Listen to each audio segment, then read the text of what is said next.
PJ Candido here with Tom Verducci, class of '78 in Studio 42 at MLB Network.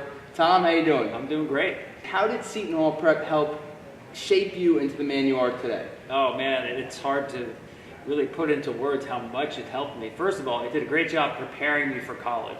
Like a lot of kids coming out of high school, I was a little anxious about college, and I knew it was going to be hard.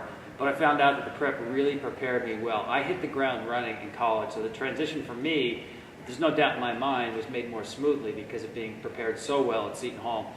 And also I was lucky. I knew when I was at the prep that I wanted to be a writer. Didn't know I wanted to be a broadcaster, but I knew I wanted to be a writer. And I had great teachers at the prep, and definitely I think just fueled the passion that I had that I brought to Seton Hall Prep. Just grew even more because the teachers at the prep were just so passionate about what they did. They are. They're an excellent group, and a lot of them probably still there that you know. Now, you played sports at Seton Hall. You were inducted into the Hall of Fame. Your father is the legendary Tony Verducci, one of the best coaches in New Jersey history. So talk about your experience playing sports at Seton Hall. Well, first I'm going to go before my days at Seton Hall Prep. Because of my dad, when I was growing up, it wasn't MLB players or NFL players that were my heroes. It was the varsity players at Seton Hall. Those are the ones I looked at. I'd go with my dad to Saturday practices, the Sunday games, the baseball games, and those are the guys that I looked up to. I wanted to be a Seton Hall athlete.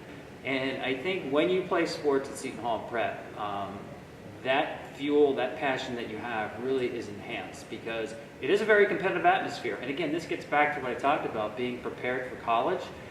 You learn how to deal with failures. You learn how to compete to be the best person that you can be, but also on the field and in the classroom. Absolutely. And do you have a defining moment that you remember?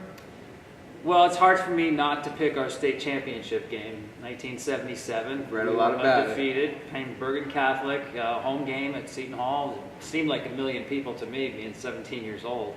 And it was a 0-0 game, and I caught the touchdown pass to put us ahead. Funny story about that play, though, because we didn't throw the ball that much. I mean, we just destroyed people just running the ball. We didn't have to throw the ball. And this was a pass that was intended for Chet Parlavecchia, of course, a renowned great player, went to the NFL.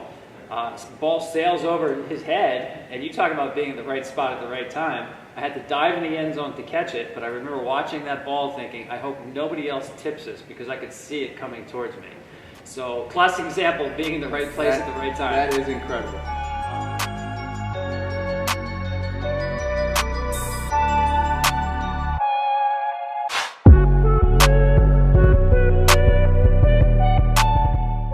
Besides being inducted into Seton Hall Prep's Hall of Fame, what is your biggest accomplishment in your career after high school? Wow, that's hard to really put into words. I guess in a general sense, my biggest accomplishment is doing something that I love to do and always wanted to. And I tell students now, whether they're at Seton Hall Prep, high school, before high school, that if you're able to find something that you're passionate about that and make that your vocation, you hit the lottery. It doesn't matter what that job pays. If you find something that you love to do and do things on your free time that now you're getting paid for, there's nothing better than that, and I still feel that way today. So in that regard, I'm extremely lucky. For me, there's a lot of things I'm really proud of. I was named 3 times the National Sports Writer of the Year. I've won 3 different Emmys. I'm the only person, by the way, who won an Emmy as an analyst who is not a former player or a coach. And then throw in a couple of best-selling books that I've written. That has been challenging but fun at the same time. Now, as you mentioned, you weren't a former player, but you're also one of the first color commentators to do a World Series game since '83, I believe I read. That wasn't a former player, of course. Right. So with that, writing books, you do a ton. What do you think is your favorite, your most comfortable spot? It's a really difficult question to answer because the disciplines are very different in their own way. I'll start by saying that my DNA is mostly in writing. On the other hand, in terms of just the adrenaline rush that you get and the challenge, it's live TV. There's no delete button, there's no second draft. You're doing something in front of millions of people and you have to nail it and get it right. There's a lot of pressure involved in that, but the other side of pressure of that coin is challenge, and I like challenges. So to me, nothing better than doing live games and being at the ballpark because of that adrenaline rush. for longer term satisfaction, I would say it's writing. I hate to choose one or the other, but I like both of those challenges. I believe you. I read your piece on Mike Trout yesterday. It was very well done. Now lastly, do you have any advice for prep students?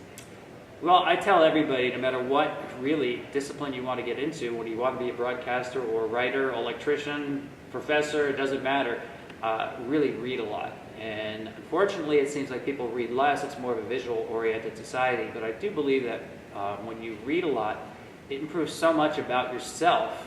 Definitely will improve your writing, your vocabulary. I'd like to say it also makes you just a better informed citizen of the world, and that's going to make you a more productive person no matter what you choose. So, you know, I used to say that it was really cool playing and representing not just your school, but your family as well. So I always think you're not just representing, if you're at Seton Hall Prep, here at MLB Network, representing MLB Network, you're always representing your family too, carrying the name. So being aware of that and really realizing you have a responsibility to serve your school or employer or especially family well, keep that in mind and you'll do pretty well.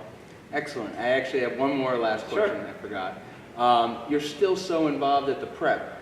You came back a few years ago, obviously, for Rick Porcello Field opening up at the CAC.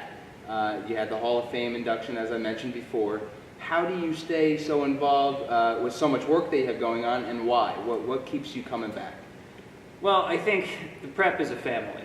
And, you know, whether you graduated a year ago or, for me, more than a few years ago, you never lose that sense of family. And again, I think that goes back to the administrators and faculty who foster that environment. And I think it's something, for me anyway, that lasts beyond your 4 years. And it never really dissipates. So I feel like there's an obligation, but there's also, to me, respect for that atmosphere that those people generated that I was lucky enough to be a part of. And for me, again, it's a little special for me because growing up with my dad being there since 1955, I literally grew up at the prep, you know, just a little kid running around the fields and watching football and baseball games. It was such a big part of my life growing up that it's something that will always be a big part of my life. I'm happy to be able to share that brotherhood with you, and I thank you for doing this interview, Tom. Tom Verducci. All right, thank you.